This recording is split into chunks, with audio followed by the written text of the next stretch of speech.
Hello student, welcome to KGS pharmacy. तो आज हम पढ़ने वाले हैं अपने एसेप्टिक एरिया का। ये लेक्चर नंबर 3 है हमारा। इसमें पढ़ेंगे different source of contamination and their prevention of aseptic area. तो हम आज ये पढ़ने वाले हैं कि हमारे असेप्टिक एरिया को कौन कौन से सोर्स कंटामिनेट करते हैं और इनसे कैसे बचा जा सकता है। तो सबसे पहले देखते हैं सोर्स और कंटामिनेशन। तो source of contamination are water. क्या क्या होते हैं हमारे source of contamination? Water, air, dust, equipment और sewerage, insect and employees etc. जो वहाँ पे वर्क करते हैं वो भी सोर्स ऑफ कंटामिनेशन हो सकते हैं अगर प्रॉपर ड्रेसिंग नहीं होगी।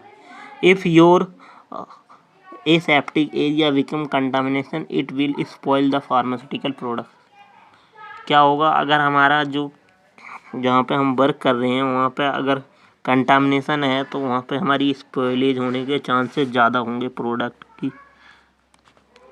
तो general way of source of contamination ज़्यादातर क्या होते हैं हमारे? एटमॉस्फेयर, ऑपरेटर, रॉ मटेरियल और इक्विपमेंट। ये 4 मैन होते हैं, बट कुछ और ज़्यादा आते हैं जैसे different source of prevention and aseptic area.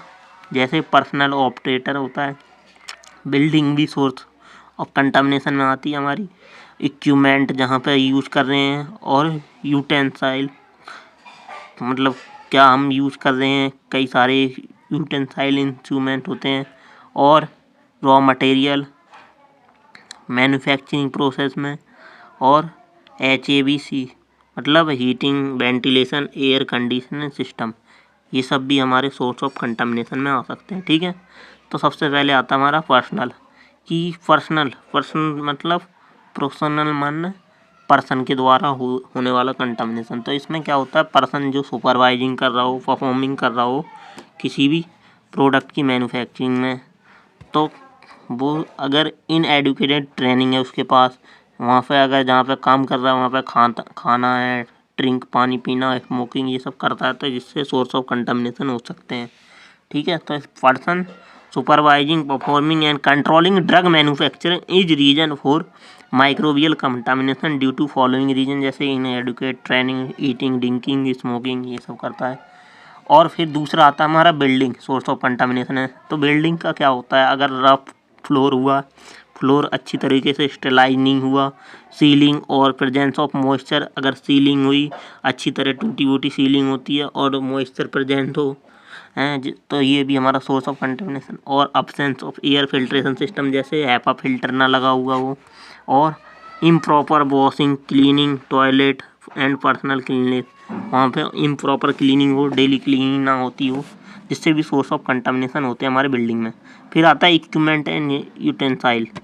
तो इक्विपमेंट क्या होते हैं, इम्प्रॉपर क्लीनिंग होती है उनकी, अगर सैनिटाइजेशन अच्छे से ना हुआ इक्विपमेंट का, और यूजिंग डिफेक्टिव, टूटे फूटे जो इक्विपमेंट है वो यूज कर लिया हमने, या उनमें कोई डिफेक्ट है जिससे भी सोर्स ऑफ कंटामिनेशन हो सकता है।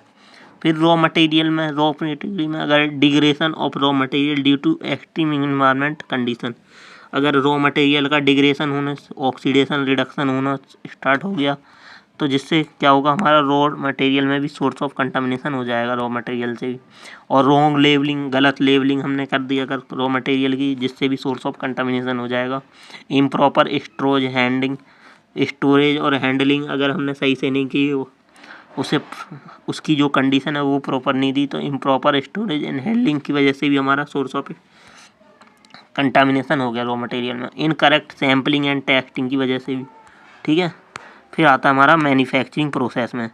तो मैन्युफैक्चरिंग प्रोसेस में क्या होता है, इम्प्रॉपर स्टरलाइजेशन, हमारा जो भी हम मैन्युफैक्चर कर रहे हैं उसमें अगर हमारी स्टरलाइजेशन नहीं हुई है, और lack of labelling and cleaning की वजह से भी हो सकता है। फिर आती है हमारी हीटिंग, वेंटिलेशन और air condition system.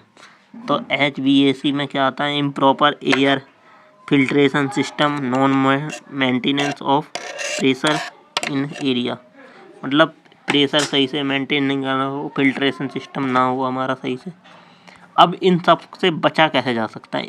Prevention of contamination. Contamination तो हमने देख लिए इस टाइप के होते हैं, पहला पर्सनल, फिर बिल्डिंग, फिर equipment and utilize, raw material, manufacturing process, और heating, ventilation and air condition system. फिर आता है हमारा प्रिवेंशन, कैसे हम बच सकते हैं कंटामिनेशन। तो पर्सनल कैसे बच सकते हैं, पर्सनल हाइजीन मेंटेन कर सकते हैं, मतलब खुद को साफ सुथरा रख सकते हैं। अनऑथराइज पर्सनल रेस्टिकेट कर सकते हैं, मतलब जिसको काम नहीं है उसे जो एसेप्टिक एरिया वहाँ आना ना दिया जाए। और फिर आते हैं trained person allowed, only trained person allow कर दिए जाए। और should bear protective clothing and mask and gloves, सब कुछ हमारे पास प्रोटेक्टिव क्लोथिंग सब कुछ होना चाहिए, प्रॉपर ड्रेसिंग होनी चाहिए। फिर आती है फैकल्टेटिव डिज़ाइन, जो फैसिलिटी डिज़ाइन है, जैसे pressure and temperature should be maintain in aseptic room, और air filtration system must be provided, और disinfectant are use to clean area. और हम फैकल्टी डिज़ाइन में डिसइंफेक्टेंट क्या यूज कर सकते हैं एरिया को क्लीन करने के लिए, और हम रेडियो एक्टिव वेव का भी यूज़ कर सकते हैं जब बिल्डिंग को क्लीन करना हो। जैसे smooth crack free easily cleanable होनी चाहिए, जैसी बिल्डिंग की डिज़ाइन होनी चाहिए वो स्मूथ होनी चाहिए, क्रैक फ्री होनी चाहिए और ईजिली क्लीनेबल होनी चाहिए, ठीक है। फ्लोर्स और विंडो एंड डोर क्लोज होनी चाहिए प्रॉपरली। और क्लीनिंग एंड डिसइंफेक्टेंट में हम टाइम टू टाइम क्लीनिंग करेंगे उसकी, और good quality cleaning agent must be used, और हम रेडियो एक्टिव स्टरलाइजेशन भी कर सकते हैं। तो ये होते हैं हमारे different source of contamination and their prevention, ठीक है।